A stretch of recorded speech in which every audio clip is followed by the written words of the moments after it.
Come on, let's do it. Saluti.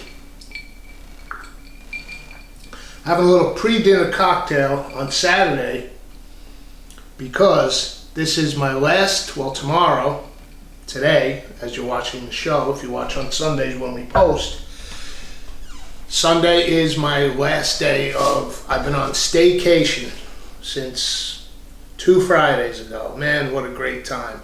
I say staycation, we did blast down to Long Island for a quick 24-hour kamikaze run to play a gig, myself and Bill, Marbletown boys, but other than that, I have been home, guests coming for dinner, had a couple of guys for steaks last night. Just been a great week, a lot of work in the yard, the gardens, building an addition to the chicken run for the newbies. So a lot going on. It is 5 p.m. on Saturday, and I have to rush and get this show up for Sunday. So what I'm going to do, it's going to be a short one probably, is I'm making risi e bisi for dinner. We've done a whole episode on that, but that is not tonight's show. The peas are coming in great. I've got if you did watch our risi e bisi back from, I think it was last season, I might have done it twice on this show.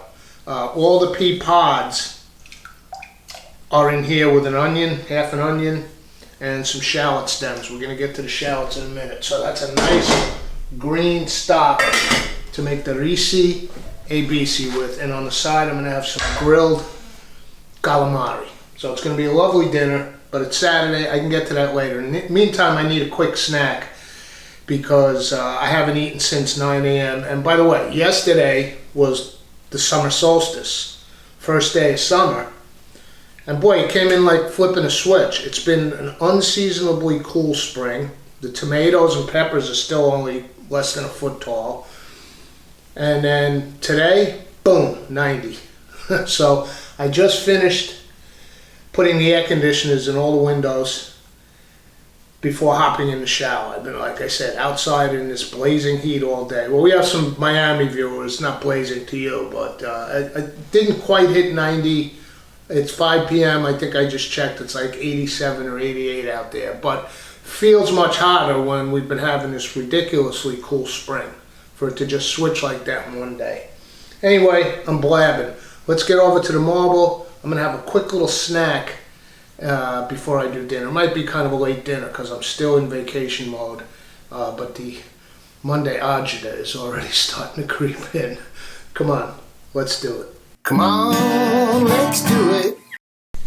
Okay, I have to start with an apology because I got this one from the great chef Marco Pierre White, and I thought I saved a link. It was like an Instagram story or something. I don't even remember where I saw it. TikTok, Instagram? But he called it one of the greatest sandwiches ever. It looked so good I had to try it, specifically because it uses shallots, and I'm not quite harvesting mine yet. It's a little early, but I wanted to cheat, and I tried it with a French red that was a little smaller than this, and then I went out and got this Dutch gray. They're so fresh. But it's going to be another couple weeks before I truly harvest, but I wanted to pull this one in. Here, I'll show you the beds. Let's head out real quick. All right, here's the garlic bed. We were out here pulling escapes, as you recall. And if you look, it's starting to get yellow. When the leaves get yellow or brownish, they're just the tips right now. When those are about 30% brown and yellow and start toppling over, that's when the garlic comes out. And over here, this is my first year with shallots. I'm quite excited. I've got, these look like the French red. And then I've got the Dutch gray. And that's what I pulled earlier. I pulled one of these Dutch gray out. One of them, I don't remember, I have it in my notebook. One of them is for using fairly quickly. The other one is a good long storage. I believe it's the Dutch gray, but I'm not sure. So that's it. Just wanted to show you the shallots, and now we'll get to the recipe. So those are the shallots. Now, I made going into the weekend, well, for sourdough, was not my greatest loaf ever. As you can see, didn't get a great oven spring, great rise, a little on the gummy side. I've been out of practice, so got to get back into it. But it toasts up nicely. And he specifically used a sourdough bread. So I am gonna put these in the Breville. Not gonna move the camera. Just gonna put them on toast. Get them nicely crisped up. And there you go. I turned off the air conditioner because you would have heard it in the background. All right. Toasted sourdough. This sandwich is so simple. It's toasted sourdough, butter, shallot, and anchovy. And boy, is it good. And the idea with the shallots, you want to slice them almost paper thin. Okay? And then, what you're going to do is fluff them up a little. You want like a springy little bed of your shallots. So after you slice them thin, give them one of these, right? They're just gonna go on like that, like almost like a shredded lettuce on a sandwich, on a nice Italian sub.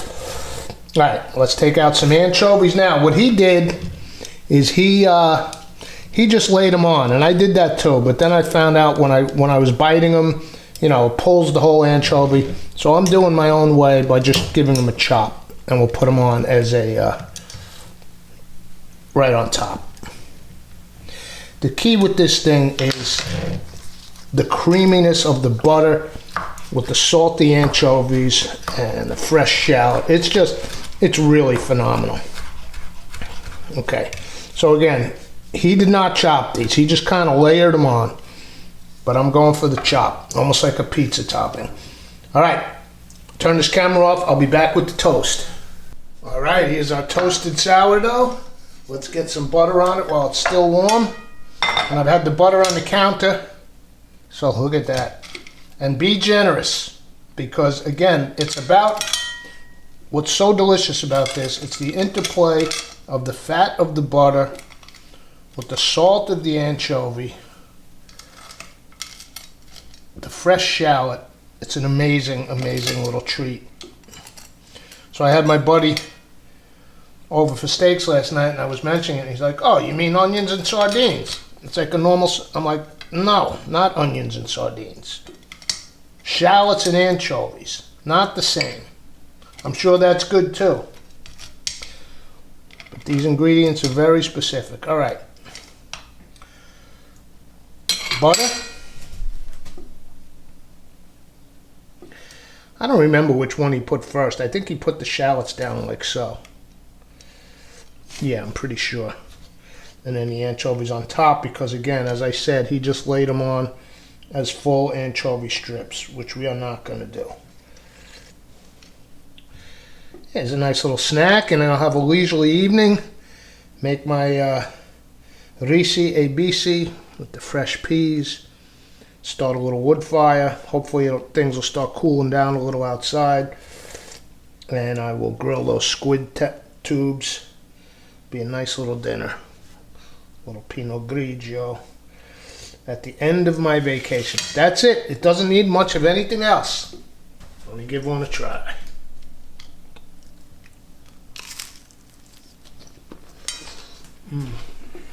Oh yeah, man.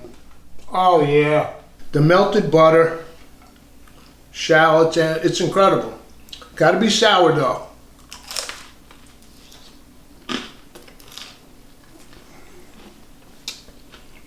That adds a whole nother little flavor.